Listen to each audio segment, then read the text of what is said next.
사랑과 은혜가 많으신 하나님 아버지, 하나님의 놀라운 사랑 안에 우리를 한 교회 되게 하시고 주님의 자녀 되게 하심을 감사드립니다.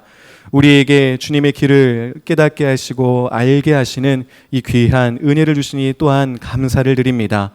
참으로 우리에게 더 좋은 길, 이 사랑의 그 길을 보여주시고 또 그 사랑 안에서 하나님을 사랑하며 우리 형제 자매들을 사랑하며 또 이 아름다운 교회를 든든히 세워게 하시니 감사드립니다. 이 시간 우리의 믿음을 위하여 또 전도서와 아가를 함께 배우게 될 텐데 우리의 미련하고 또 우리의 부족한 지식과 지혜를 채워주시고 하나님이 우리를 향한 그 깊으신 뜻을 깨닫는 귀한 시간 되게 하여 주옵소서. 전하는 저에게나 또 듣는 우리 모든 성도님들에게 한 성령께서 역사하셔서 또 그 말씀의 그 달고 그 오묘한 부분들을 깨닫고 알게 하여 주옵소서. 감사드리며 우리 주 예수님의 이름으로 기도합니다. 아멘. 아멘. 네, 오늘 우리가 전도서와 아가를 함께 보도록 하겠습니다. 여러분들 그 전도서와 아가를 이제 볼 때 한번 좀 질문을 먼저 좀 하고 시작하면 좋겠습니다. 뭐 이건 자유롭게 이제 손을 드시면 돼요. 나는 전도서를 읽어봤다. 네, 전도서를 읽어봤다. 좋습니다. 전도서를 읽을 때 쉬웠다. 네, 그러시군요. 네, 전도서를 읽을 때 그럼 어려웠다. 어려웠다. 자, 그렇군요. 그러면은 한번 묻겠습니다. 어려웠던 부분이 혹시 있으셨나요? 왜 어렵다고 좀 느끼셨을까요? 우리 각자는 혹시 그냥 자유롭게 한번 얘기해 주시죠. 전도서가 나는 좀 이래서 좀 어려웠다 하는 부분이 있으셨을까요? 네, 그렇습니다. 이게 수업 초반이기 때문에 저 충분히 예상한 내용이었습니다. 제가 이제 전도서를 생각할 때 참 어렵다라고 느낀 때가 언제였냐면요. 우리 이제 강변교회 오기 전 사역지였던 교회에서 이제 그 주일날 우리 저희 주보 나가잖아요. 그 주보에 이제 성경에 대한 이제 요약과 문제, 우리 이제 말씀과 함께하는 삶을 하시잖아요. 근데 그 부분 이제 제가 맡아서 해야 되는데 뭘 할까 하다가 우리 그때 담임 목사님께서 전도서를 한번 해보면 좋겠다 하셨어요. 교재가 뭐였냐면 우리 합신의 김성수 교수님이라고 계시는데요. 아주 설교를 깊게 잘하시는 목사님이십니다. 그분이 전도서를 가지고 설교한 그 책의 교재였어요. 그거를 한 장 한 장 읽고 요약한 다음에 이제 문제를 내는 거였어요. 근데 그걸 맡았는데요. 진짜 첫 주부터 너무 힘들었습니다. 왜냐하면 이제 그 말씀을 풀어서 설교해 주셨는데 저는 이제 신학 공부 3년 하고 그래도 파트 사역도 하고 이제 전임으로 갔는데 그게 이해가 안 되는 거예요. 설교가 이해가 안 되는 거예요. 그리고 그걸 요약해서 문제를 내는데 그 문제 내는 것도 힘들고 냈는데 담임 목사님께서 이 문제는 좀 아닌 것 같은데 다르게 내보지, 새롭게 내보지. 이거에 그래서 왔다 갔다 한 게 매주 한 10번 이상씩 됐습니다. 그러니까 저도 이해가 하기가 힘들었고 문제 내는 것도 힘들었고 그래서 저는 전도서를 생각하면 너무 어려운 책이라고 생각이 됐습니다. 두 번째는 전도서의 내용이 좀 그랬어요. 전도서의 내용 보면 여러분들 기억나는 전도서 문구 있으십니까? 전도서 안에서 어떤 게 좀 생각나세요? 읽으셨군요. 이제 좀 대답이 나오시네요. 뭐죠? 헛되고 헛되니 모든 것이 헛되도다. 야, 우리 그리스도인들이 이런 말 해도 돼? 헛된 게 어딨어. 우리의 삶은 다 의미가 있고 소중하고 하나님이 우리에게 주신 선물인데 이 전도서는 처음부터 헛되고 헛되니 모든 것이 헛되도다. 허무주의 이렇게 말하거든요. 우리가 그리스도인들이 이런 말이 되나? 이게 좀 이제 어려웠어요. 자, 아마 여러분들도 전도서가 어렵고 전도서의 내용에 있어서 이게 과연 무슨 내용일까? 고민되고 또 의아한 부분이 있으실 텐데요. 오늘 한번 그 생각을 가지고 강의를 함께 보시면서 한번 그 내용들이 좀 해결되시면 좋겠습니다. 우리 이 리딩 저스 이 책을 이제 가지고 함께 보겠는데요. 이 책에서 전도서를 이제 두 가지 레슨, 강의를 합니다. 그 제목이 뭐냐면 한번 같이 읽어볼까요? 모든 것이 부질없으니. 두 번째는요. 네, 이 두 가지로 이제 강의를 책은 하고 있습니다. 그 내용을 중심으로 한번 전도서를 우리가 좀 생각해 보면 좋겠습니다. 먼저 이제 전도서의 개관, 전도서의 전체적인 내용에 대해서 한번 좀 설명을 해드리면 좋겠어요. 우리 소개, 전도서는 어떤 책일까? 한번 소개를 같이 한번 읽어볼까요? 하나님 나라 백성을 그 나라 백성답게 살아가도록 인도해주는 지혜서, 시가서의 네 번째 책입니다. 우리 성경에 이제 여러 가지 분류가 있는데요. 이 전도서는 지혜서 그리고 시가서 안에 이제 속해 있습니다. 시가서라고 하면은 이제 욥기, 그렇죠? 시는 뭘까요? 시편, 잠언, 전도서, 아가. 네, 이 이제 5권을 이제 하나로 이제 시가서로 묶고요. 이제 지혜서라고 해서 욥기, 잠언, 전도서, 아가랑 시편은 조금 이제 다르게 구별하기도 합니다. 지혜서에 속합니다. 이 책들이 성경 안에 있는 이유는 읽으신 대로 하나님 나라 백성을 그 나라 백성답게 살아가시도록 우리에게 지혜를 주시기 위해서 이 책을 성경 안에 두셨죠. 전도서의 책 제목을 또 생각해 보면 재밌어요. 우리가 읽는 성경에서는 전도서라고 이렇게 부릅니다. 그 내용 안에는 도를 전하는 책, 예, 전도. 우리가 전도하잖아요. 그 전도도 도를 전하는 거잖아요. 그래서 도를 전하고 있는 책이다 해서 이제 전도서를 이름을 붙였습니다. 영어로는 조금 이제 좀 달라져요. 에클레시아테스. 이게 뭐냐면 이제 우리 교회를 이제 그리스어로 에클레시아라고 합니다. 여러분 혹시 들어보셨나요?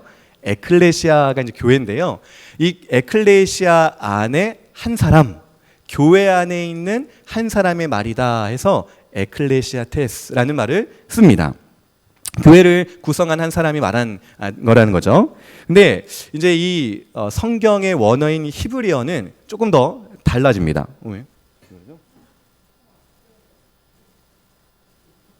나와라 뿅. 네, 됐습니다. 히브리어는 이제 좀 달라지는데요. 코헬렛이라는 이 전도서의 이름을 씁니다. 이 코헬렛이라는 단어가 전도서 1장 1절에 이제 나오거든요. 이것은 코헬렛의 말이다라고 이제 합니다. 코헬렛이라는 말의 뜻이 뭐냐면 사람들을 이렇게 모아놓고 이제 교회에 모인 사람들에게 필요한 말, 하나님의 이제 진리죠. 진리를 전하는 사람을 이제 코헬렛이라고 이제 불러요.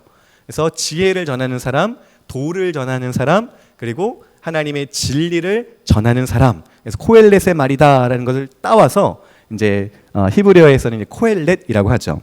이렇게 도를 전하고 있으니까 이게 성경이 번역되면서 도를 전하는 책이구나 해서 이제 우리는 전도서라는 이름으로 이제 읽게 되었습니다.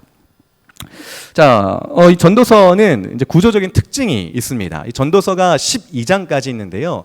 이제 성경책마다 각자 이제 고유한 구성의 특징이 있는데 전도서도 좀 특징이 있어요. 보니까 자, 구조적 특징이 뭐라고 되어 있죠?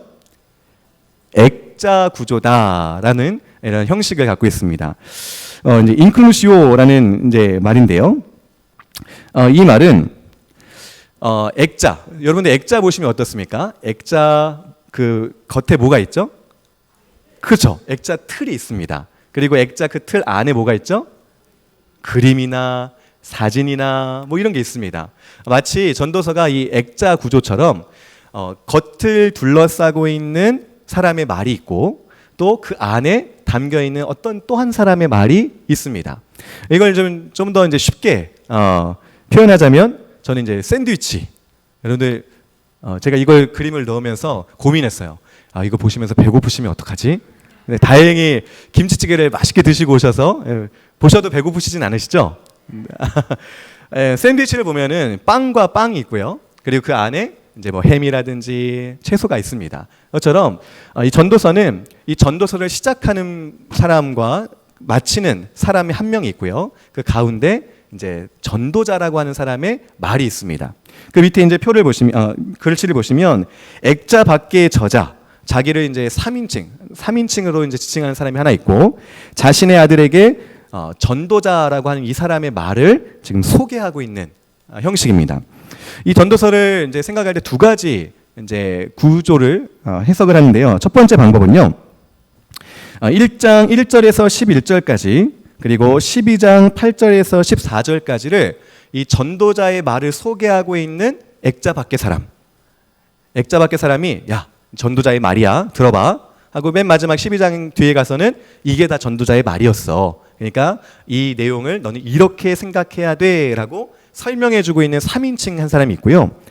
1장 12절로 12장 7절까지는 이 사람이 소개하고 있는 전도자의 말이 나오고 있습니다. 전도자가 세상을 보면서 이런 말을 했다라고 하는 것이죠. 그래서 앞에는 전도자가 말했다. 뒤에도 전도자가 말했다. 그리고 가운데는 그 전도자가 나는 이것을 보았다라고 말을 합니다. 또 한 가지의 방법이 있는데 1장 1절을 자 이거는 그냥 서론이야. 네, 전도자의 말이다라고 시작하고 가운데 2절부터 12장 8절까지를 본론. 이거에 이 전도자가 말하고 있는 바다. 그리고 아까 나왔던 첫 번째 사람이 다시 12장 9절에서 14절 결론을 내리고 있습니다. 이 형식을 놓고 보면 1장 2절에서랑 12장 8절에서 같은 말, 같은 문구가 나옵니다. 뭐가 나오냐면 전도자가 이르되 헛되고 헛되며 헛되고 헛되니 모든 것이 헛되도다. 여러분 잘 아는 말씀이죠. 전도자가 이렇게 말했고 그리고 마지막에 12장 8절에 가서 또 전도자가 이르되 헛되고 헛되도다. 모든 것이 헛되도다. 똑같이 헛되다. 뒤에도 헛되다 하면서 말을 시작하고 마쳤다. 이게 전도자의 말이다. 라는 형식으로 볼 수가 있습니다. 자, 전도서의 이제 핵심어가 중요합니다. 이것만 잘 이해하시면 전도서가 이런 내용이구나, 이게 이런 뜻이구나를 아실 수 있어요.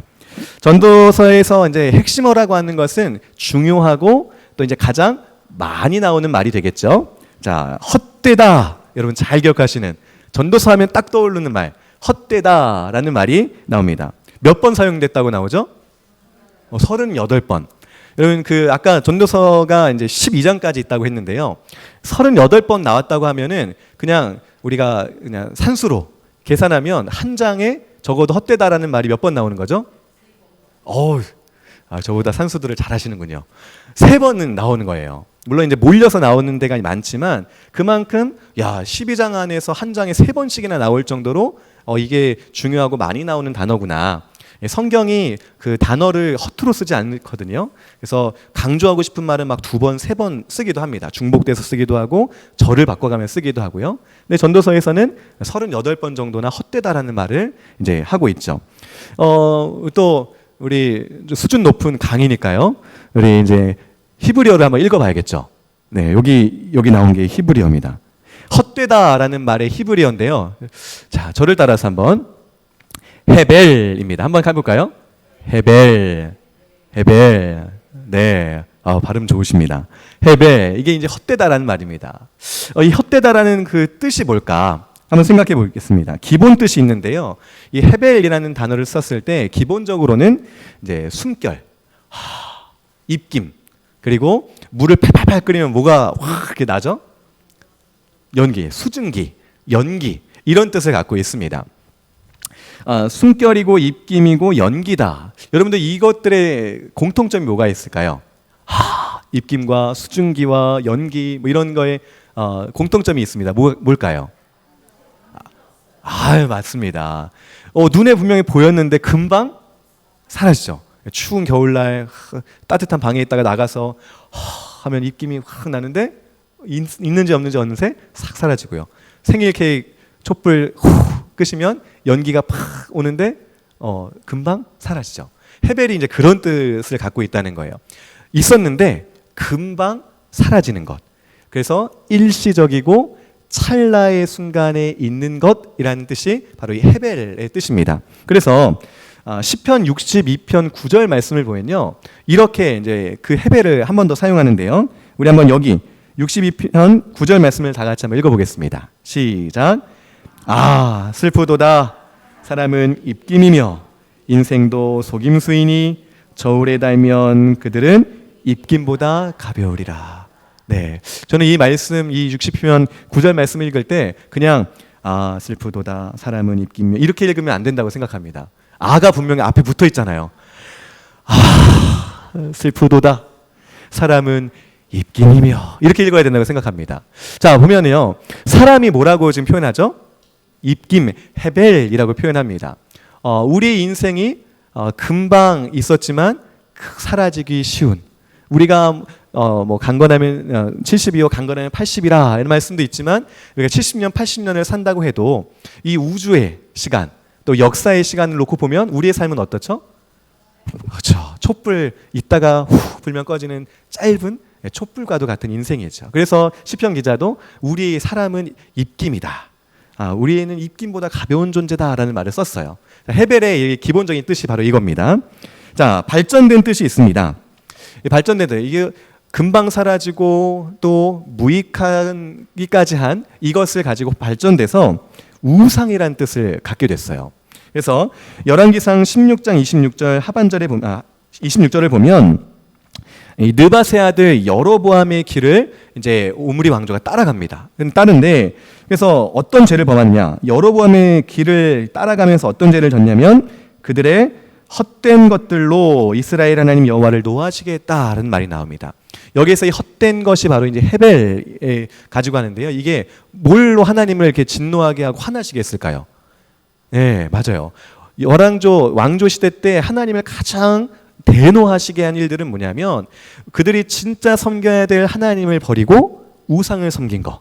진짜 사랑해야 되는 하나님을 버리고 우상을 섬겼을 때 하나님은 진노하셨죠. 그것처럼 이 헛된 것, 헤벨과 같은 것들을 그들이 섬기고 사랑함으로 하나님의 진노를 받았다. 그래서 이 헤벨은 헛되다. 우상들을 뜻할 때도 이런 헤벨의 단어를 사용했습니다. 자, 우리는 여기서 이제 기본적인 뜻 그리고 그 기본적인 뜻을 좀 더 파생된 뜻을 가지고 이 전도서의 헤벨을 생각할 필요가 있습니다.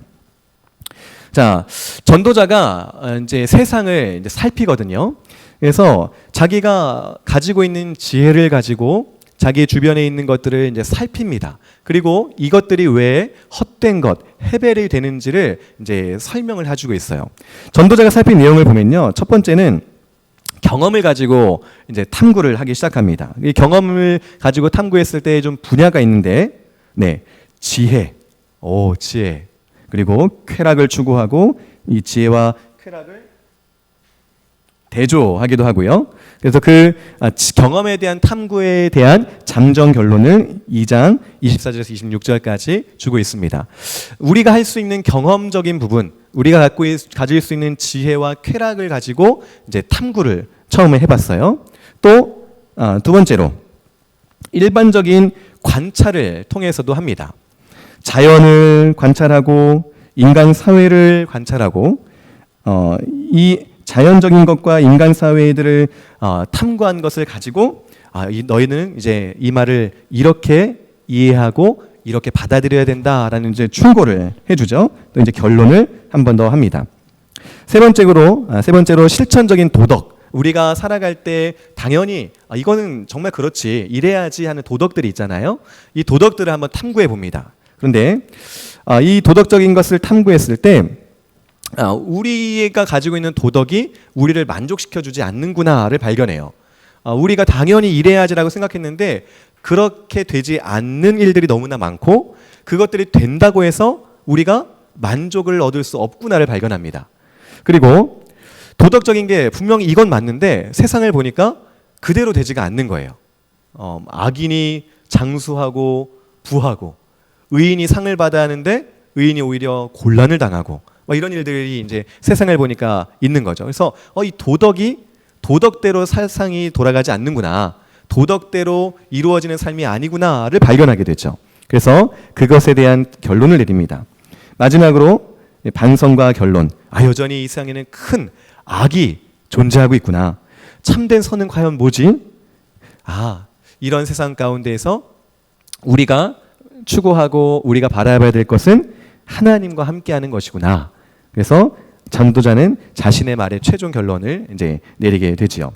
자, 이런 것들을 통해서 전도자가 계속해서 결론적으로 또 중간중간 말하는 것은 아까 봤던 어떤 말이었죠? 헤벨, 헛되다.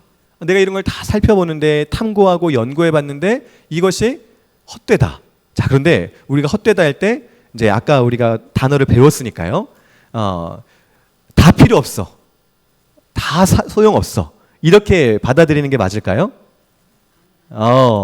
물론 그런 부분도 있어요. 그런 부분도 있지만 첫 번째는 우리가 살아가는 세상이 일시적이고 금방 우리는 이 땅을 떠날 것을 생각하면서 과연 이게 무슨 소용이 있을까?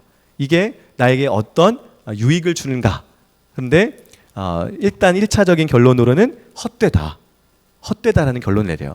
근데 여기서 시험 들지 마시고 이따 뒤까지 가셔야 됩니다. 일단은 자연적인 실존적인 우리의 삶을 놓고 봤을 때는 이 모든 것들이 관찰한 결과가 헛되다라는 결론을 내리는 거예요. 자, 두 번째 전도서에 이제 핵심어가 있습니다. 제 그림도 하나 이렇게 넣어놨는데 두 번째 핵심어는 뭐라고 하죠? 해 아래에서라는 말을 씁니다.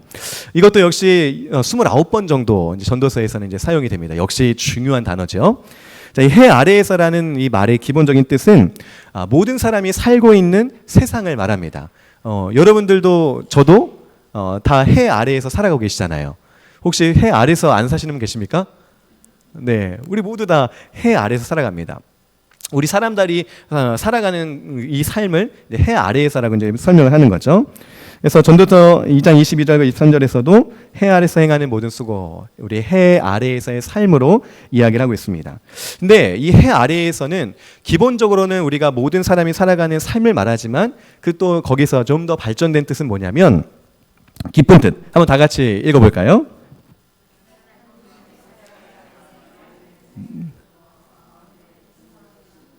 아니에요. 네, 여기 깊은 뜻. 하나님 없이 살아가는 인생. 아까 전도자가 헛되다, 헤벨이라고 이제 관찰 연구를 통해서 발견했는데, 그 모든 것들, 그 모든 삶이 해 아래에서 관찰한 것이었습니다. 그 말은 해 아래, 해 위에 계시는 하나님이 아니라 하나님과 단절돼서 하나님 없이 살아가고 있는 이 세상을 봤을 때, 그 해 아래에서 삶을 봤을 때 헤벨이라는 결론을 내리는 거예요. 그래서 이제 내가 시험 들 필요가 없구나 이제 조금씩 이제 감이 오실 텐데 해 아래에서 이 단어는 하나님 없이 살아가고 있는 우리 모든 인생들 그 삶이 바로 헤벨과 같은 삶이다. 일시적이다. 그리고 쉽게 사라진다라는 것을 전도자가 말합니다. 자, 전도자가 그 아까 여러 가지 관찰하는데 관찰한 대상들이 있어요. 전도자의 기본적인 생각은 하나님 없이는 모든 것이 어떻다? 헛되다입니다. 하나님 없는 게 뭔데? 하나님 없이 해 아래에서 우리가 살아가면서 만나는 일들이 뭔데? 관찰한 게 너 뭐야? 했을 때 이렇게 많은 것들을 관찰합니다. 우리가 이 땅에서 살아가면서 배우는 것, 아까 우리 지혜 나왔잖아요. 배우는 것, 그리고 일상에 생각할 때 위대하다고 여기는 것, 우리 사람들이 만들어낸 걸작품들 뭐 이런 것들, 그리고 우리가 누리면서 즐거워하는 쾌락, 그리고 우리가 열심히 수고해서 땀 흘려 사는 노동, 그리고 사람들이 생각하는 철학, 그리고 우리가 말하는 영원이라는 시간들, 그리고 삶, 그리고 우리가 또 살아가면서 이제 믿고 살아가는 종교, 그리고 우리가 얻어진 부, 그리고 우리의 존재, 이 모든 것들, 그리고 우리 지혜까지도 이 모든 것들을 생각해 봤는데 내가 내린 결론은 뭐다? 헛되다라는 것이었습니다. 왜? 해 아래에서의 일들이기 때문이죠. 하나님과 상관없이 살아가고 있는 인생들이 이렇게 위대하다고 여기고 소중하다고 여기고 또 중요하다고 여기는 이런 것들이 하나님과 단절돼서 하나님과 떼어놓고 보니까 헛되다라고 발견하게 된 거예요. 왜 전도자가 이렇게 헛되다라고 발견하게 됐을까요? 거기에는 이제 한 3가지 정도의 이유가 있습니다. 첫 번째는 전도서에 이제 나오는 이야기인데요. 우리가 이렇게 많은 것을 발견하고 얻고 하지만 이게 헛될 수밖에 없는 이유는 첫 번째, 시간이 흘러가는 것 때문에 그렇다고 말을 해요. 시간의 흐름. 아이고 죄송합니다.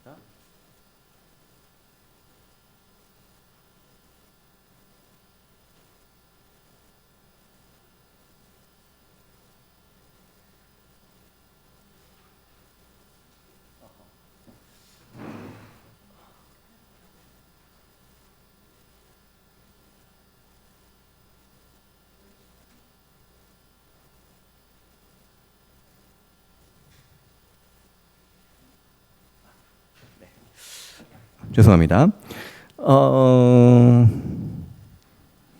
네. 시간의 흐름 때문에 그렇다는 거예요. 여러분들 제가 이제 좋아하는 프로가 이제 다큐멘터리 프로거든요. 보면은 이제 고대 문명 뭐 이런 거 좀 보신 적 있으세요? 뭐 이집트 문명, 뭐 잉카, 뭐 이런 마야 문명 뭐 이런 거 봐요. 근데 이제 저 이제 이집트 한번 가봤는데요. 그 피라미드를 봤어요. 와, 진짜 크더라고요. 피라미드 그 돌 하나가 저 한 2명, 3명 세워놓은 크기더라고요. 상상이 가십니까? 꼭대기를 보는데 목이 그냥 이렇게 될 정도로 너무 컸어요. 자, 그런데 그 피라미드가 지금으로부터 뭐 4,000년, 6,000년 막 이렇게 전이에요. 우리 로마 시대도 되게 그 옛날이라고 생각하잖아요. 근데 로마 사람들도 이집트 가가지고 피라미드 보고 이야, 이건 대단하다, 고대 문명이다 이렇게 말했다고 해요. 얼마나 오래전에 이제 그런 문명, 그런 이제 걸작품을 만들었습니까? 자, 그런데 시간이 지금 많이 흘렀잖아요. 지금 우리가 그걸 보면서 야, 위대하다, 와, 정말 이거 어떻게 만들었지 놀랍긴 하지만 그때 당시 그 사람들이 생각했던 그런 문명, 그리고 그들이 자랑했던 것들이 지금 남아있나요? 없어요. 피라미드도 예전에는 처음 위에부터 밑에까지 뭐 회 반죽으로 쫙 해가지고 막 빛이 비치면은 사람들이 막 번쩍번쩍 할 정도 그런 거였대요. 근데 지금 가보면 그냥 황량한 돌 정도밖에 안 됐어요. 시간이 지나면서 그렇게 사람들이 생각했던 위대하다 여겼던 것들이 다 쇠락하고 낡아지고 하면서 지금은 그때만큼 그것들 깊이 생각하지 않죠. 그러다 보니까 오늘 우리의 삶이 어떠냐 이거죠. 우리가 중요하게 생각하고 이뤄놓은 것들이 시간이 흘러감에 따라 다 쇠락하고 또 나중에는 이 기억됨이 없어지는 거죠. 그러다 보니까 이것이 일시적이다, 찰나적인 것들이다, 헤벨이다 이렇게 말하는 거예요.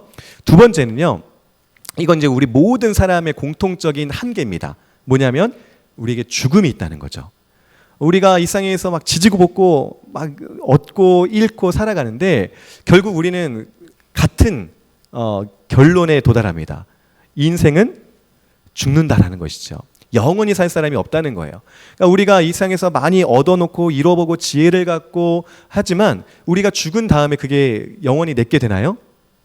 다 세상에 놓고 가게 되는 것이죠. 또 그걸 얻어서 내 자손 기억해 주겠지, 잘 관리해 주겠지 하고 자녀에게 줬다고 해도 우리가 죽은 뒤에 그게 그대로 남아 있을지 어떻게 될지는 아무도 모르는 것이죠. 그러다 보니까 우리는 일시적인 찰나의 삶을 살다 가게 되는 겁니다. 그러니까 우리가 경험하고 갖게 되는 그 모든 것들이 헤벨이 되는 겁니다. 세 번째는 뭐냐면 이건 이제 그 연기라는 뜻과 좀 관련된 뜻인데요. 수수께끼와 같은, 잡으려고 해도 잡아지지 않는 연기같이 우리의 삶이 그렇다는 거예요. 이게 전도서와 좀 다른 점입니다. 잠언과 좀 다른 점입니다. 여러분 잠언을 읽으시면요, 정말 너무 좋은 말씀 많잖아요. 우리 일반 사회에서도 도덕적으로 이렇게 같은 지혜다라고 말하는 것도 많잖아요. 그리고 이렇게 돼야 된다고 말을 하잖아요. 아까 얘기했던 의인은 하나님께 상을 받고 악인은 하나님께 벌을 받는다는 게 이제 잠언이 말하고 있는 주된 골자잖아요. 근데 우리의 삶을 보면 어떻습니까? 반대상이 너무 많잖아요. 분명히 악인인데 벌을 받아야 되는데 뭐 승승장구하면서 살아가는 사람들도 있고, 또 정말 이 사람은 잘 대우받아야 되는데 정말 너무 변변치 않게 살아가게 되는 그런 경우도 많이 보게 됩니다. 최근에 그 편의점에서 이렇게 물건을 훔치다가 노인분이 잡혔는데 알고 봤더니 6.25 참전 용사셨어요. 우리나라를 위해서 그렇게 수고한 분인데 삶을 이제 살기가 어려워서 물건을 훔치는, 얼마나 잠언의 말씀을 놓고 보면 얼마나 모순된 거예요. 그것처럼 우리의 살아가는 삶이 그렇게 단순하지 않다. 그렇게 우리가 원하고 그렇게 우리가 바라는 대로 되지 않는 수수께끼와 같은 이 세상이다, 헤벨의 세상이다라고 이제 설명을 하게 되는 것이죠. 또 내가 이런 결과를 원해서 했는데 그런 결과를 얻을 때도 있지만 못 얻을 때도 많이 있어요. 요즘 이제 뭐 젊은 사람들 이제 주식 이런 거 많이 하는데요. 이건 정말 우량주다, 이건 실패하지 않는 투자다 했는데 뭐 하루아침에 그냥 주가가 폭락해가지고 가진 거 다 잃어버리는 사람도 있어요. 그렇죠. 우리가 생각하고 상상하지 못한 결론을 얻을 수도 있는 이제 세상인 거죠. 또 그냥 무심코 복권 하나 이렇게 사서 주머니에 찔러놨는데 1등 당첨이 된 거예요. 그런 사람들 막 나오잖아요. 그러니까 우리가 예상하고 우리가 기대한 대로 꼭 이루어지지 않는 세상인 거죠. 그러다 보니까 내가 지금 이렇게 한다고 해서 과연 정말 내가 원하는 대로 이루어질까? 아닐까? 이걸 알 수 없는 수수께끼와 같은 삶이기 때문에 우리가 아무것도 확신할 수 없다. 이 해 아래의 삶이 그래서 헤벨의 삶이다라고 전도자가 말하고 있는 것입니다. 자, 그런데 그럼에도 불구하고 전도자는 잠언의 중심 내용을 떠나지 않습니다. 그게 뭐냐면 이거예요. 하나님을 향하여 경외하는 것이 우리에게 필요하다. 자, 전도서의 핵심어의 세 번째, 마지막 핵심어는 이 경외하다라는 단어예요. 6번밖에 사용되진 않았어요. 앞에서 38번, 29번 사용된 단어보다는 빈도수는 적습니다. 하지만 이 아까 3인칭 전도자, 액자 구조에서 자기 아들에게 진리를 말하고 있는 말씀하고 있던 사람이 내리는 결론도 그렇고 액자 안에서 내가 해 아래서 헛된 삶들을 보고 연구의 결과를 얻었지만 그러나 너희들이 해야 될 것이 있는데 그것은 여호와를 경외하는 것이다. 아주 중요하게 여호와를 경외함에 대해서 말을 합니다. 이르아라는 이제 히브리어로 사용이 되는데요. 자, 우리 한번 읽어보겠습니다. 첫 번째 시작. 두려움과 공포로서가 아니라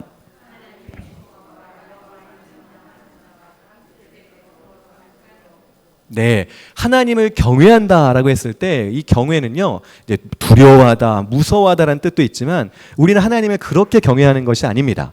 하나님을 우리에게 벌 주시는 분이기 때문에 어떻게 덜덜덜덜 떨면서 하나님을 경외하는 게 아니에요. 말씀 읽으신 것처럼 하나님의 주권, 하나님께서 이 해 아래의 세상에서 하나님과 단절된 삶이 이렇게 허무하고 헛되일 수밖에 없지만 그러나 하나님이 이 모든 세상을 여전히 통치하시고 다스리시고 붙잡고 계시기에 우리는 그 하나님을 믿고 하나님을 의지하며 하나님께 영광을 올려드린다라는 의미로 하나님을 경외한다는 말을 사용하는 것입니다. 그래서 이 경외하다는 말은 존경하는 마음으로 삼가 조심하는 것. 내가 정말 사랑하고 존경하는 분이 있으면 경거망동하지 않잖아요. 그 앞에서. 내가 어떻게 하면 저분을 더 위할까? 저분이 어떻게 불편하지 않을까? 하는 거잖아요. 사랑하는 마음이 있기 때문에 우리가 하나님을 경외함도 그렇다는 것이죠.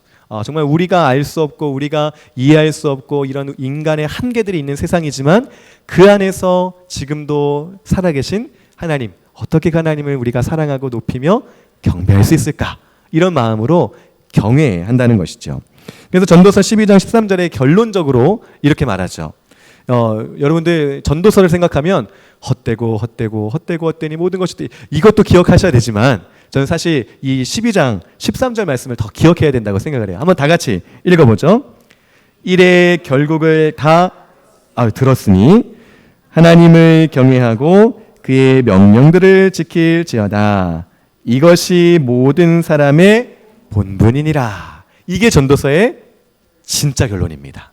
네. 여러분들 헛되니만 기억하시면 안 돼요. 하나님을 경외하라. 이것이 사람의 본분이라. 이걸 기억해야 됩니다.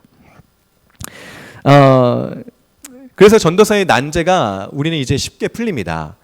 우리 이제 레슨 1과도 관련이 되어 있는 부분인데요. 전도서를 우리가 생각할 때 흔히 이제 회의론적, 염세주의적. 이 세상은 아무 필요 없어, 소용 없어, 정말 헛돼. 그냥 힘든 세상 그냥 힘들게 살아가는 거지로만 이제 전도자의 말을 기억하면 안 됩니다. 모든 것이 부질없다고 말하는 거 분명히 맞아요. 하지만 우리가 앞에서 살펴본 대로 이 부질없게 생각이 되고 이게 허무하게 생각이 되고 심지어는 헛되다고 생각할 수밖에 없는 이유는 누구와 관련이 없기 때문에 하나님과 관련이 없기 때문에 하나님과 관련되지 않기 때문에 그렇다는 것이죠. 우리는 왜 살지? 이걸 알려면 우리를 만드신 분이 누구신가? 우리를 만드신 목적이 무엇인가를 알아야지 우리는 왜 사는가를 알 수 있잖아요. 그런데 우리는 분명히 하나님이 이 세상을 만드신 것을 압니다. 우리를 창조하신 것을 알아요.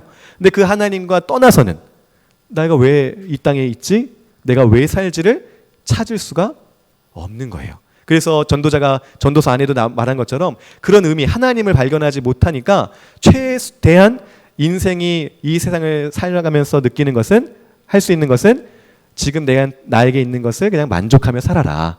내가 누릴 수 있는 즐거움을 그냥 즐기며 살아라 밖에 안 되는 거예요. 그래서 우리 이 세상에 지금 그렇잖아요. 내 인생 내 맘대로 내가 원하는 대로 내가 기뻐하는 대로 살다 가는 거지. 이 이제 생각이 이제 우리 많이 있잖아요. 그렇게밖에 되지 않는 거예요. 왜냐하면 하나님을 떠나서 세상을 살기 때문에 그런 거죠. 자, 이 모든 것이 부질없다, 헛되다라는 것을 생각하면서 이 전도서를 어떻게 해석해야 되는가에 대한 이제 해결책이 몇 가지 있었습니다. 책에서 설명하는 것은 그래서 이 헛되다라는 말이 너무 많이 나오니까 이게 과연 정말 정경, 우리 성경에 들어와도 되나 해서 정경성을 의심하는 사람도 있어요. 야, 이거 정경에서 빼야 되는 거 아니야? 헛되다라는 말 너무 많이 나오는 거 아니야? 이렇게 생각하는 사람이 있었다는 거죠. 두 번째는 이제 우리의 이제 해결책, 우리의 해석 방법이 되어야 될 텐데요. 긍정적인 해석 방법. 회의적인 말들은 사실 그 뒤에 하나님을 경외하라까지 가기 앞서 그 과정이었다. 헛되고 헛되다 우리가 사는 세상이 일시적이고 찰나적이고 수수께끼 같은 삶이다라는 것을 이제 발견해 가지만 결국은 어떤 결론? 하나님을 경외하라. 하나님께 회개하며 나아가는 이것까지 가는 과정으로 생각하는 것이 맞다. 이게 이제 또 하나의 해석 방법이었어요. 여기에서 이제 우리는 또 한 발 더 나아가서 더 나은 해결책을 보게 됩니다. 그것은 이제 둘 사이에 이제 균형을 유지하는 겁니다. 둘 사이라고 하는 것은 헛되다. 예, 정말 헛된 게 맞아. 우리의 삶이 영원하지 않잖아요. 그래서 일시적인 것이 맞고, 우린 또 누구나 죽음을 맞아. 그러니까 헛될 수밖에 없는 것도 맞지. 그리고 이 세상을 우리가 생각한 대로 다 이루어지지 않아. 수수께끼와 같은 삶이니까 헛된 것이 맞지. 이것을 하나 가지고 가는 거예요. 또 하나는 전도자가 말한 대로 그런 세상 가운데서 우리에게 주어진 하나님이 주신 선물과 같은 때, 시간, 가족, 또 부 이런 것들을 즐길 수 있을 때 즐겨라. 이 또 하나의 기둥, 이 기둥들을 유지를 하는 겁니다. 그래서 정말 이 세상은 하나님과를 떠나서는 헛될 수밖에 없는 세상을 맞다. 이 생각을 가지고 하나 가는 거고요. 또 그런 세상 가운데서 나를 사랑하신 하나님께서 내게 허락하시고 내게 베풀어 주신 은혜, 그것들을 또 즐기고 누리며 살아가는 것입니다. 그래서 우리 가족을 보면서 사랑하잖아요. 제 그 쌍둥이 아들 보면은 그냥 웃음이 그냥 나옵니다. 야, 어떻게 이런 놈들이 나왔나? 웃음이 나와요. 그렇잖아요. 우리 성도님들도 자녀들, 손주들 생각하면 그냥 웃음이 나오잖아요. 하나님이 주신 선물이거든요. 또 오늘 이때 우리가 그냥 헛된 세상을 살아갈 수도 있는데 이 피곤이 밥 먹고 졸음이 몰려올 수 있는 시간에 전도서 강의를 듣게 하셔서 헛된 삶이 아니구나. 하나님이 계셔서 하나님을 경외하는 삶을 살아가는 것이 우리에게 본분된 삶이구나 알게 하시잖아요. 이런 하나님의 때를 허락하신 것도 우리가 이 때를 즐기며 감사하며 하나님께 영광을 올려드리는 거죠. 이 둘 사이를 같이 가지고 가는 겁니다. 하나님을 떠나서는 이 세상은 죄로 인하여 타락하고 저주받고 죽음의 공포가 가득한 세상은 맞다. 우리도 하나님을 떠나서는 헛된 삶을 살 수밖에 없다라는 걸 가져가고, 그런 삶에서 또 하나님이 우리에게 큰 은혜를 베풀어 주셔서 우리에게 허락하신 교회, 가정, 일터, 또 우리에게 허락하신 물질적인 것, 또 영적인 것들, 이런 것들을 또 누리며 감사하며 살아가는 것이죠. 그래서 결국 우리가 찾아야 할 것은 무엇이냐? 삶이란 무엇인가를 우리가 계속 찾아봤지만 헛되고 헛되다는 결론밖에 나오지 않는다. 이 전도자는 우리보다 지혜가 많은 사람입니다. 조금만 지혜를 가지고 살펴본 것이 아니라 아주 큰 지혜를 가지고 살펴봤는데, 그 지혜를 가지고 살펴봐도 헛된 세상이다라는 걸 발견하죠. 그래서 우리는 결국 무엇을 찾아야 되는가? 무엇을 붙잡아야 되는가? 하나님을 기억하라. 이 헛된 세상에서도 여전히 일하시는 하나님을 기억하고 또 그 하나님을 경외함으로 하나님의 자녀의 삶을 살아가라. 이것이 전도자가 말하는 것입니다. 13장 하나님 사람의 본분이다라고 하는 그 결론 다음 제일 마지막 구절인데요. 하나님은 모든 행위와 모든 은밀한 일을 선악간에 심판하시리라. 우리가 볼 때 악인이 승승장구하는 것 같지만 이 세상에 찰나적으로 그런 것뿐입니다. 결국은 그 모든 것을 심판하시는 심판대 앞에 서게 될 텐데, 하나님은 속지 않으시고 하나님은 절대 불의를 참지 않으시고 정의와 공의를 가지고 심판하실 분이죠. 그런 소망을 가지고 그래 하나님께 맡기며 이 생을 살아가는 것이죠. 또 의인된 삶을 살아가지만 원하는 그런 좋은 삶을 살지 못할 수 있어요. 성경을 보면은 성경 인물도 얼마나 비참하고 피곤한 삶을 살아가요. 하지만 그 사람들이 하나님을 경외함을 잃지 않았습니다. 왜 그랬을까요? 비록 내 삶이 지금 이렇지만 내 삶을 하나님께서 함께하고 계시고 하나님께서 이 모든 억울함과 슬픔을 신원하여 주실 때가 올 것이고 또 이 세상에서 비록 그것을 우리가 당하지 못하더라도 하나님 나라에 가서는 하나님이 이 모든 것에 상급을 주실 것이다 라는 이 믿음을 갖고 살아갔던 것이죠. 오늘 우리도 전도서를 보면서 헛된 삶을 살아가지만 또 내가 원하는 결과를 얻을 수 없는 일들이 많지만 그리고 잠언이 말하는 그 도덕의 일들이 일어나지 않을 때도 많고 정말 수수께끼와 같이 이게 무슨 뜻이지 모르는 삶을 살 수도 있지만 그러나 여전히 함께 하시고 여전히 세상을 이끌어 가시고 마침내 완성시키실 하나님을 바라보면서 소망 중에 우리 이 세상을 살아가게 되는 것, 이것이 전도서가 말하고 있는 전도자의 교훈, 지혜입니다. 자, 그래서 고린도전서 15장 28절 한번 다 같이 읽어볼까요? 시작. 그러므로 내 사랑하는 형제들아 견실하며 흔들리지 말고 항상 주의 일에 더욱 힘쓰는 자들이 되라. 이는 너희 수고가 주 안에서 헛되지 않은 줄 알미라. 아멘이십니까? 아멘. 우리의 수고가 바로 열매가 보이지 않더라도 하나님이 알고 계시다는 거죠. 전혀 수고가 헛되지 않을 것을 너희가 믿고 살아가라. 그럼 이제 결론이 어떻습니까? 세상이 헛됩니까? 헛돼요, 헛돼.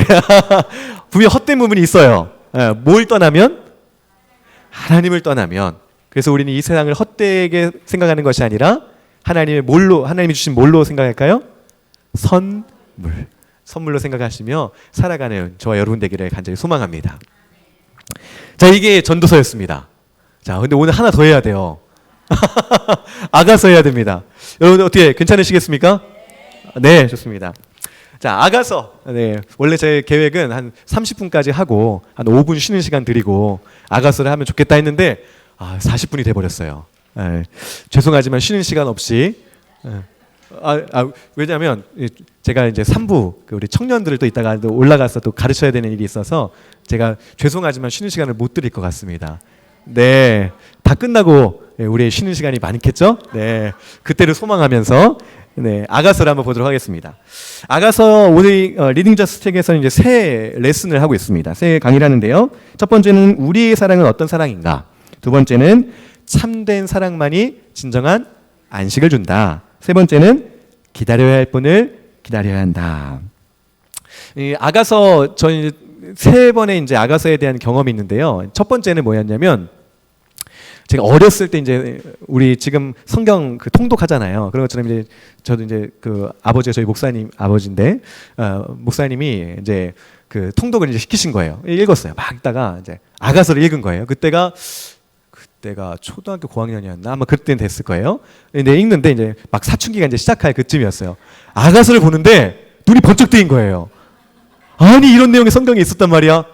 왜냐하면 막 여성의 신체를 막 이렇게 제가 좀 그렇지만 하여튼 막 여성의 신체를 막 이렇게 직접적으로 말하기도 하고 막 이래요. 그러니까 이제 사춘기에 막 접어든 남자 아이가 그걸 보니까 막 얼굴도 막 혼자 읽고 있는데 어떡해 막 이렇게 얼굴 붉어지기도 하고 막 그랬어요. 두 번째 추억은 이제 저희 아버지 편지를 이렇게 읽었습니다. 그러니까 아버지가 연애하실 때 저희 어머니께 쓰신 편지였어요. 그게 모아져 있더라고요. 어머니가 안 버리시고 모아놨어요. 근데 그 편지를 보는데 제가 읽다가 덮었습니다. 왜냐하면 사랑 편지잖아요. 거기다가 아가서를 인용해서 편지를 쓰신 거예요. 그러니까 뭐 예를 들어서 당신은 나의 사랑스러운 백합화요. 뭐 이렇게 한 거예요. 아가서를 막 갖다 와서 나의 사랑스러운 사슴이요. 막 이렇게 쓰신 거예요. 근데 제 아버지 어머니가 생각나면서 그래서 덮었어요. 그게 이제 아가서의 두 번째 기억이었고요. 세 번째 기억은 이제 아가서를 이제 신학교를 가면서 이제 아가서가 어떤 내용인지를 배우는데 아가서가 이런 내용이었구나를 이제 다시 한번 새롭게 알게 됐습니다.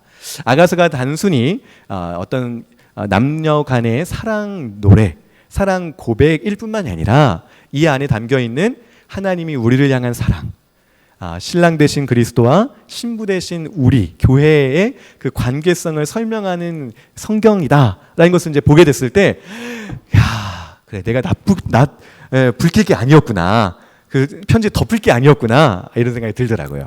한번 아가서 어떤 내용인지 한번 보도록 하겠습니다. 아가서 개관인데요. 아까 우리 전도서 때도 그랬지만, 네. 한 번씩 만져줘야지. 얘도 사랑이 좀 고픈 것 같습니다. 네, 아가서도 역시 이 시가서 안에 이제 포함된 책입니다. 지혜를 주는 책이기도 하고요. 시적인 언어로 쓰인 책이기도 합니다. 우리나라 말에서는 이 아가라는 말이 이 맑고 아름다운 노래, 아가예요. 아가, 우아하고 아름다운 노래입니다. 영어로는요, 이제 두 가지 언어가 쓰이는데, 이제 Song of Songs, 그래가지고 노래 중에 노래다, 최고의 노래다라는 이제 뜻도 되고요. 또 이제 Song of Solomon, 솔로몬의 노래다, 솔로몬이 지은 것이다라는 말을 이제 붙이기도 합니다. 근데 히브리어는요, 야, 수준이 갑자기 올라갔습니다. 아까 헤벨 한번 하시더니 엄마 그냥 읽으시는데요.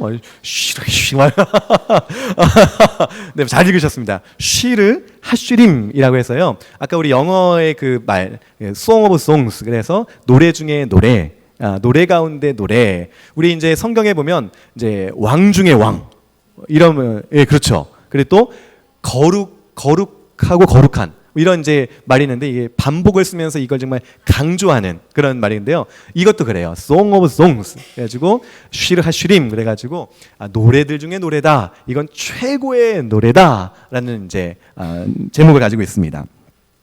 아가서의 이제 그 전체적인 내용을 보면요, 이제 사랑 노래예요. 1차적으로 이제 사랑 노래인데, 이 사랑이 이제 시작돼서 사랑이 깊어졌는데 갈등을 겪습니다. 이게 헤어지기도 해요. 뭐 이제 싫어서 헤어진 건 아니고요. 어쩔 수 없이 이제 헤어집니다. 그러다가 그러면서 더 막 이제 애틋한 거죠. 여러분들 그런 경험 있으시죠? 여기 또 우리 부부가 계셔가지고 또 이제 그러긴 하는데, 너무 사랑하는데 멀리 있어. 어때요, 마음이? 지금을 생각하지 마시고 연애하실 때 생각하시면 네. 너무 보고 싶잖아요. 막 보고 싶고 사랑하고 막. 그래서 이제 갈등 속에서 더 사랑을 고백하고 결국 그게 봉합돼서 다시 만나서 이제 함께 가자, 이렇게 이제 결론을 내립니다. 네, 구애와 결혼의 이야기가 나오고 결혼 안의 성장과 사랑의 성장과 성숙이 나옵니다. 이 아가서 이제 핵심 구절은요, 아가서 8장 6절과 7절이라고 우리가 말을 합니다. 여기에 보면 사랑이 얼마나 대단한 것인가. 힘이 있고 때로는 그 사랑이 정말 얼마나 이제 그 모든 것을 부술 만큼의 파괴적인 강력한 힘도 가지고 있을 뿐만 아니라, 또 그 힘 강력함 때문에 그 어떤 것도 무너뜨릴 수 없고 또 휩쓸어갈 수 없는 그런 사랑을 이제 8장 6절과 7절이 말하는데요. 우리 요거는 한번 읽고 가면 좋겠습니다. 시작. 너는 나를 도장같이 마음에 품고 도장같이 팔에 두라. 사랑은 죽음같이 강하고 질투는 수월같이 잔인하며 불길같이 일어나니 그 기세가 여호와의 불과 같다. 와, 많은 물도 이 사랑을 끄지 못하겠고 홍수라도 삼키지 못하나니 사람이 그의 온 가산을 다 주고 사랑과 바꾸려 할지라도 오히려 멸시를 받으리라. 사랑이 정말 강하고 사랑이 정말 우리 삶 가운데 필요하고 중요한 것이다라는 것을 이 6절과 7절에서 말씀해주고 있죠. 아가서의 핵심어는 당연하게도 사랑입니다. 54번이 사용됩니다. 그래서 아가서 처음부터 끝까지 사랑의 고백들, 사랑에 대한 내용들이 등장을 합니다. 이거는 이제 한번 읽어보시면 좋겠고요. 네, 이제 아가서 이야기로 넘어갔어요. 우리 사랑은 어떤 사랑이냐 했을 때, 이 아가서를 해석하는 이제 방법이 있는데, 첫 번째는 이제 그 있는 그대로 아가서를 이해하는 해석 방법이 있었습니다. 뭐냐면 우리 인간의 사랑과 성을 예찬하, 찬양하고 정말 대단하고 중요하고 귀하다라는 것을 이제 말하는 것이 아가서다. 그래서 우리 부부로서 이상적인 사랑의 위대함, 우리가 아무나 하거나 이런 긴밀하고 은밀하고 깊은 사랑을 나누면 안 됩니다. 그렇죠? 우리 성경적인 하나님의 뜻 안에 보면 하나님 맺어주신 짝, 하나님이 해주신 배필과 이런 깊고 은밀하고 또 이 큰 사랑을 나눠야 하죠. 그래서 이 사랑의 위대함을 말하면서 이제 모든 남녀에게 도전하는 겁니다. 우리의 사랑이 이러한 깊고 강하고 또 필요한 사랑이 되어야 한다는 것을 이제 아가서를 통해서 이제 전달한다는 것이죠. 두 번째 이제 해석 방법에서는 영적 해석이라고 해서 이 사랑, 이 남녀 간의 사랑이 지금 나오고 있는데 이 사랑이 사실 뜻하고 있는 바가 있다. 그것은 이제 이 안에 우리가 성경 전체적으로 봤을 때 이제 하나님과 우리와의 관계 속에서 아가서가 존재하고 해석되어야 된다라는 틀이에요. 이 아가서를 유대인들은요 6월절에 읽었다고 해요. 6월절. 6월절이 어떤 날이죠, 여러분? 이스라엘 백성들을 이집트에서 놀라운 구원으로 탈출시키셨을 때. 이게 이제 그걸 6월절로 지키게 하셨잖아요. 그래서 그렇게 구원의 그 기쁜 날, 그리고 탈출해서 시내산에서 이제 율법을 받잖아요. 율법을 받는 것을 우리는 어떻게 해석하냐면 실제적으로 삶의 법규를 받은 것도 이제 맞지만 하나님과 이스라엘이 결혼하는 것, 이것을 이제 시내산의 언약의 이제 그 깊은 뜻으로 이제 또 생각하기도 하거든요. 6월절의 의미, 그리고 그렇게 하나님과 이스라엘이 그런 혼인 관계에 들어간 것을 생각하면서 유대인들은 이 6월절에 아가서 사랑 노래, 하나님과 우리와의 사랑 노래를 읽었다고 합니다. 근데 우리 그리스도인들은 여기서 이제 좀 더 나가서 하나님과 우리의 사랑이 맞지만 우리 에베소서 5장의 말씀에 보면 그리스도가 교회를 신랑으로 되어서 사랑하시고 또 우리는 그리스도의 신부가 되어서 신랑 되신 예수 그리스도를 사랑해야 한다. 바울이 이제 에베소 5장에서 이제 얘기하는데요. 우리가 이 아가서를 통해서 보게 되는 것, 남자가 여자를 그렇게 사랑하면서 칭찬하고 하는 것이 그리스도가 우리를 그렇게 교회를 바라보는 것으로 생각하고 또 우리 신부가 그 여자가 남자를 또 향하여서 막 사랑 고백을 하고 하는 것은 우리가 그리스도를 향해 그렇게 사랑하고 그분을 사모해야 된다라는 것으로 해석하는 방법. 이것이 이제 두 가지 아가서를 이해하고 해석하는 방법입니다. 우리가 가진 사랑의 부족함. 우리는 정말 사랑을 해야 할 마땅한 존재인데 그리스도를 사랑해야 될 존재인데 반면 우리의 사랑이 너무나 부족한 것을 이제 깨닫는 것이죠. 보면은 이 아가서의 여인이 그 신랑 그 아가서를 자세히 보시면요 남자가 여자에 대해 사랑 고백하는 것보다 이 술람미 여인이 그 상대방 남자를 사랑의 고백을 하는 게 더 많아요. 여자의 목소리가 더 많거든요. 우리 그리스도의 신부된 우리가 그렇게 예수님을 사랑해야 하고 그분의 뜻에 따라 가야 되는데 실제로 우리 삶은 어떻죠? 예수님 말씀하신 거 서로 사랑하라 지키는 거 너무 어렵고 예수님만 사랑하는 것도 너무 못해서 부끄럽고 막 그럴 때 많잖아요. 그런 면에서 아가서를 보면서 우리가 그렇게 예수님을 사랑해야 하는데 난 이렇게 부족하구나. 이거 이제 보게 되는 것이죠. 그리고 그의 반면에 그럼에도 불구하고 신부된 우리를 끝까지 사랑하시고 끝까지 지키시고 곁을 떠나지 않으시는 그 예수님의 완전한 사랑, 이것을 우리가 아가서를 통해서 이제 확인하고 봐야 한다는 것이죠. 이 아가서의 사랑의 이야기는 그래서 우리가 가지고 있는 잘못된 사랑을 이제 고쳐주고 교정해주는 역할을 합니다. 잘못된 사랑에 뭐가 있죠? 우리가 즐거우면 돼. 우리가 원하는 대로 우리 성을 이제 쾌락적으로 유지하고 사용하면 돼. 라고는 이 이제 많은 잘못된 사랑의 내용들을 교정해서 무분별하게 아무나 사랑하는 것이 아니야. 먼저는 하나님이 짝지어 주신 배필과 그 사랑을 나누어야 하고 우리는 또 예수 그리스도를 그렇게 사랑해야 돼. 이것을 이제 하는 것이죠.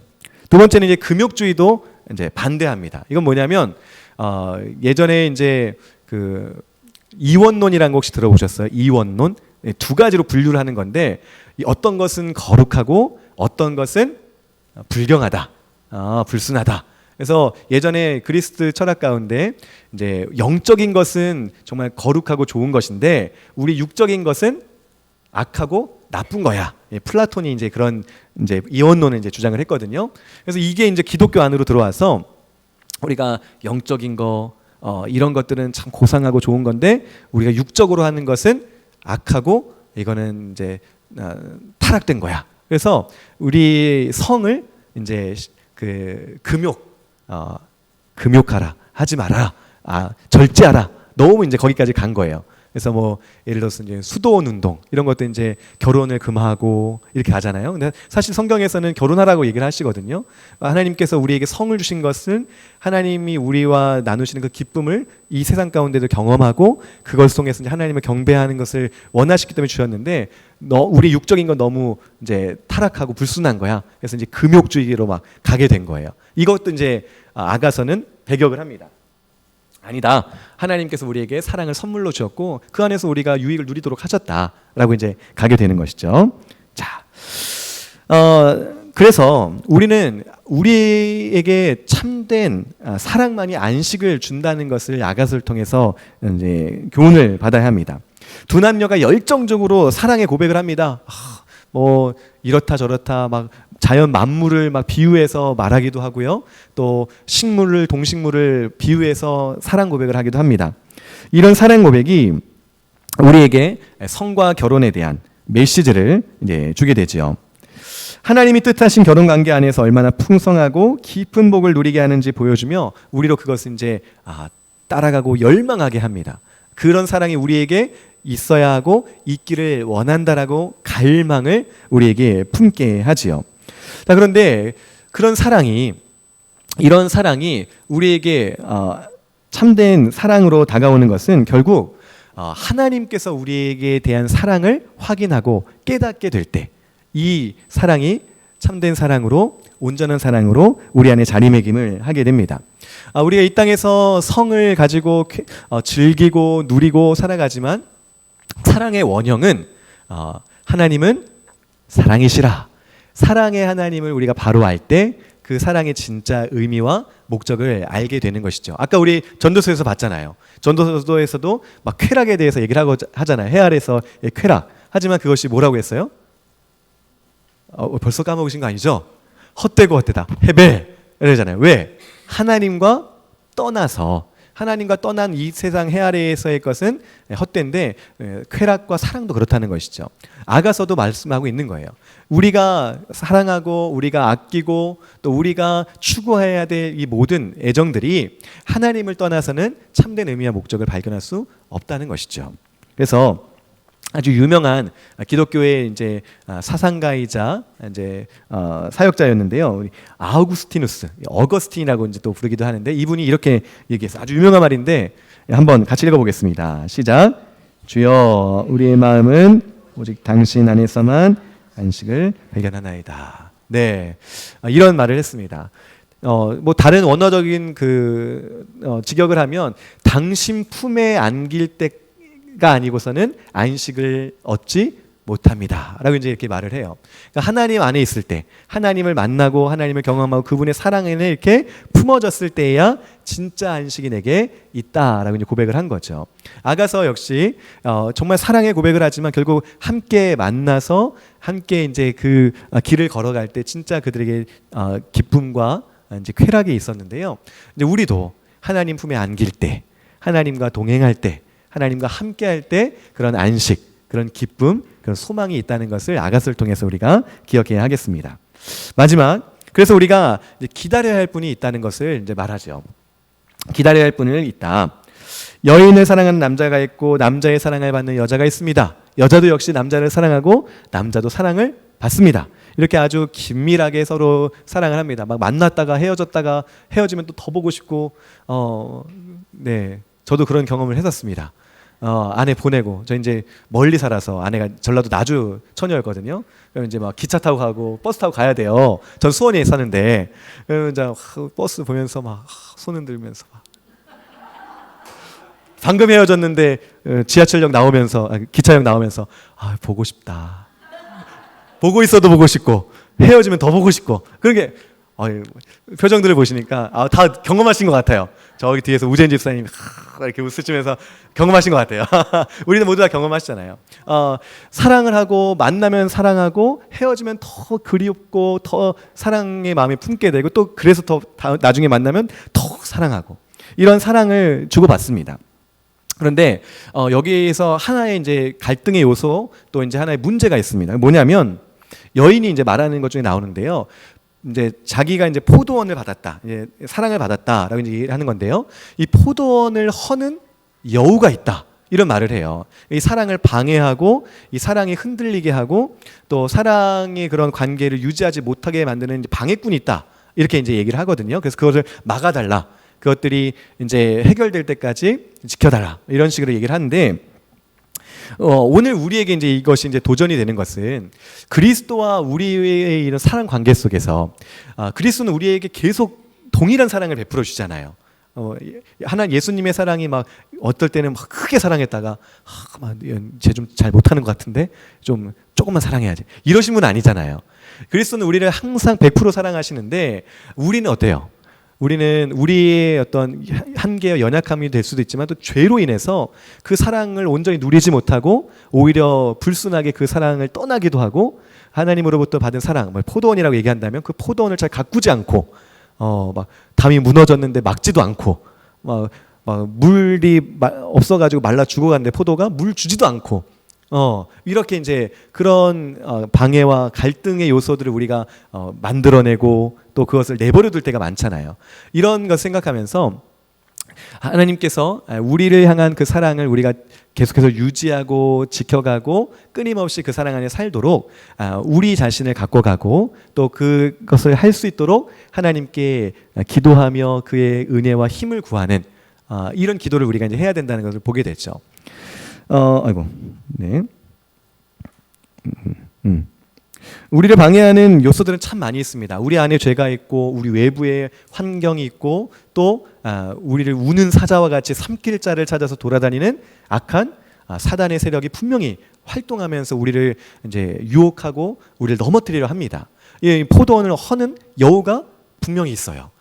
이 속에서 우리는 하나님의 자녀로 온전히 하나님의 신부로 온전히 설 수 있도록 하나님의 도우심을 구할 뿐만 아니라 또 우리가 넘어졌을 때라도 우리가 절망하거나 낙심하거나 포기하지 않는 것은 여전히 우리를 100% 사랑하시는 예수 그리스도가 있다는 사실을 기억하면서 희망과 소망을 얻어야 하는 것이죠.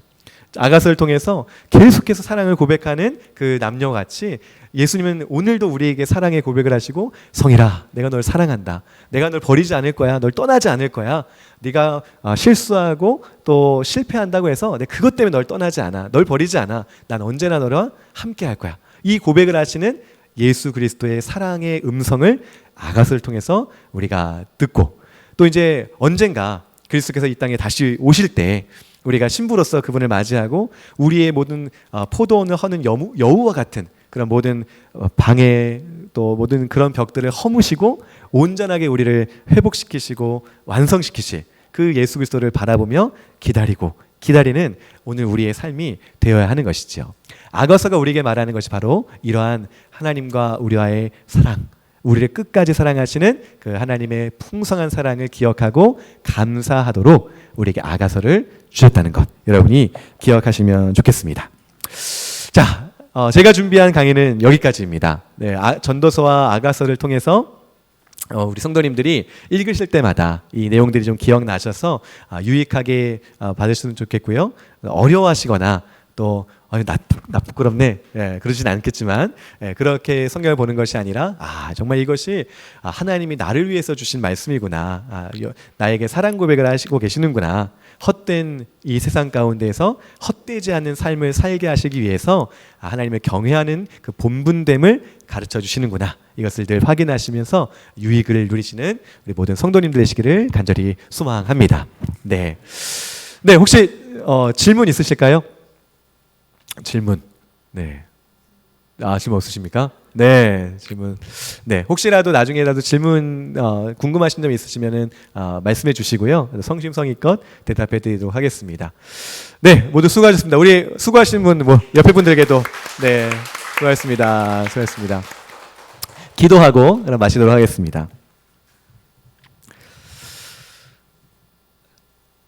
우리를 향하여서 언제까지나 사랑을 그 고백을 멈추시지 않는 풍성한 사랑의 하나님, 오늘 우리가 주의 음성 듣게 하시니 감사드립니다. 헛되고 헛되며 헛되고 헛되니 모든 것이 헛되도다.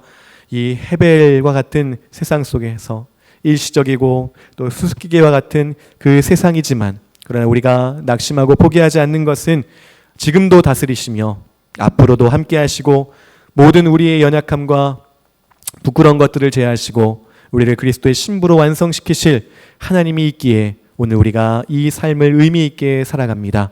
주님, 이 한 주간 우리에게 허락하신 선물과 같은 이 시간들 속에서 오직 하나님을 경외하며 하나님의 신부로 순결하게 살아가고 또 우리 주위에 연약하여 넘어지고 낙심한 자들을 또 그리스도의 사랑으로 초청할 수 있는 복음의 증인들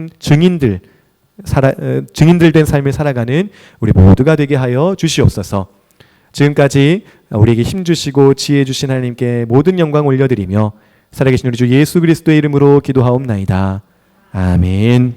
수고하셨습니다. 감사합니다. 감사합니다.